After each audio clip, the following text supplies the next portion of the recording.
And so joining us live via Skype now, Dan Hueber, General Manager of the Hueber Report. Dan, we thank you for your time and welcome you back to America's Forum.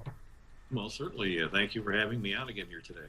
Well, we are taking a look at this, and the big question all of us have, going to the grocery store, being steak aficionados, is this temporary inconvenience or is this likely to be a long-term problem?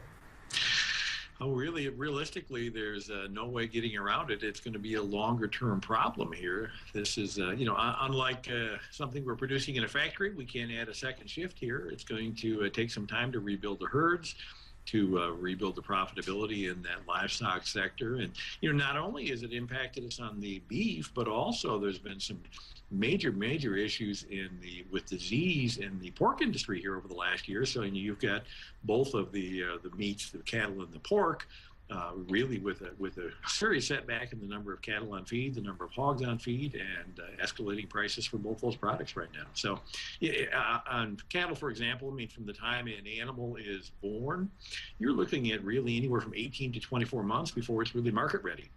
So with those cow herd numbers way down, it's going to take some time to rebuild this. Easily out into 2015 before you're going to see a tremendous amount of relief there.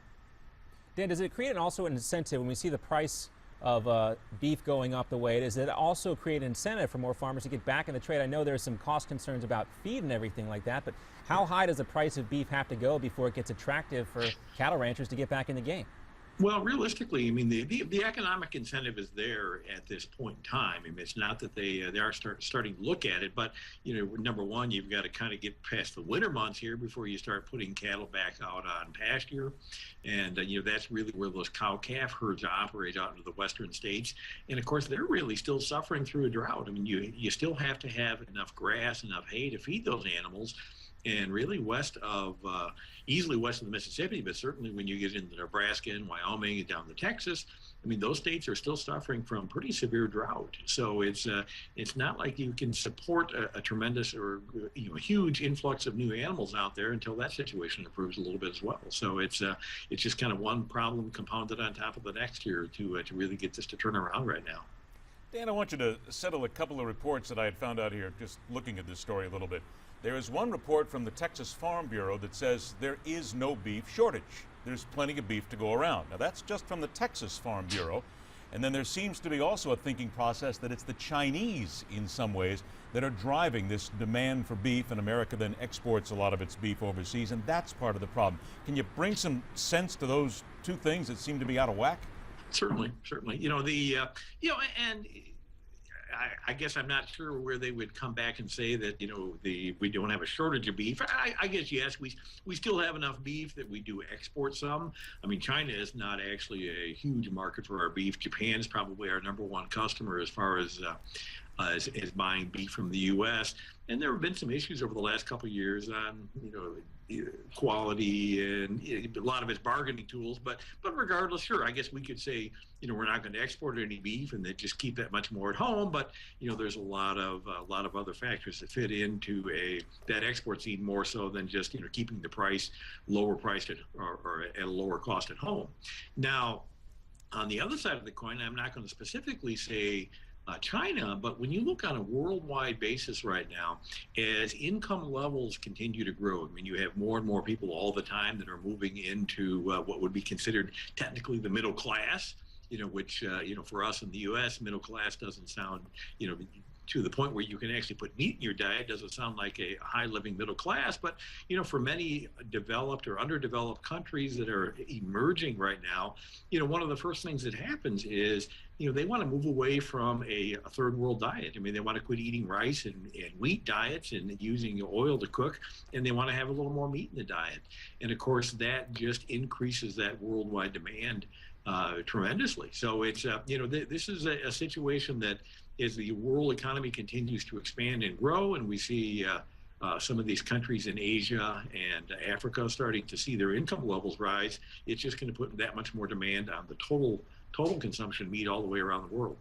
So in one sense, we're seeing the expansion of the middle class, and we spoke earlier about China, but you went through a litany of regions of the world As we take a look at this expanding international market, for lack of a better term, among nations, where are the newcomers to the middle class meat market, for lack of a better term?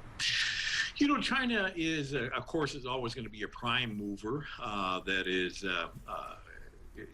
as their income levels continue to rise there. But, I think you can look into Vietnam, to a certain extent, India, and some of the eating habits are changing a bit there. We always think if they're going to be a vegetarian country, and you look at their consumption patterns, that is not necessarily the case. Places now, as far as into South Africa, some parts of Africa itself, where you're seeing the oil wealth grow a little bit.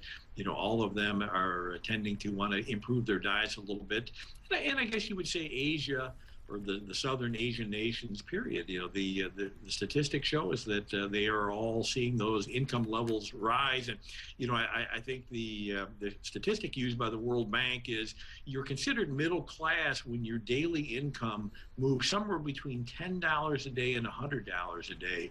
And there are good statistics that look back on, they know at certain breaches in that income level where they're going to spend money on certain products. For example, I think automobile sales pick up dramatically when the average income reaches $6,000 a year, and as these, like I say, these areas expand, that expands just that total consumer demand from the including food products in all of those parts of the world. So.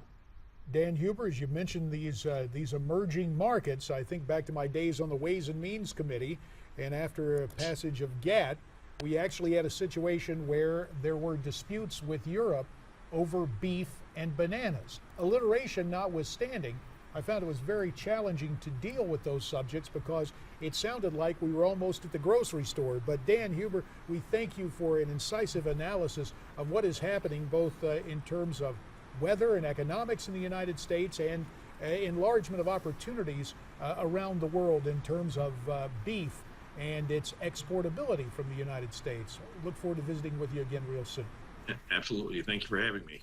A lot of folks wonder about inflation, when we're going to see real inflation as a result of the Fed's monetary policy. Go to the grocery store and you can see it. Look at a gallon of milk, how much the price of that has gone up.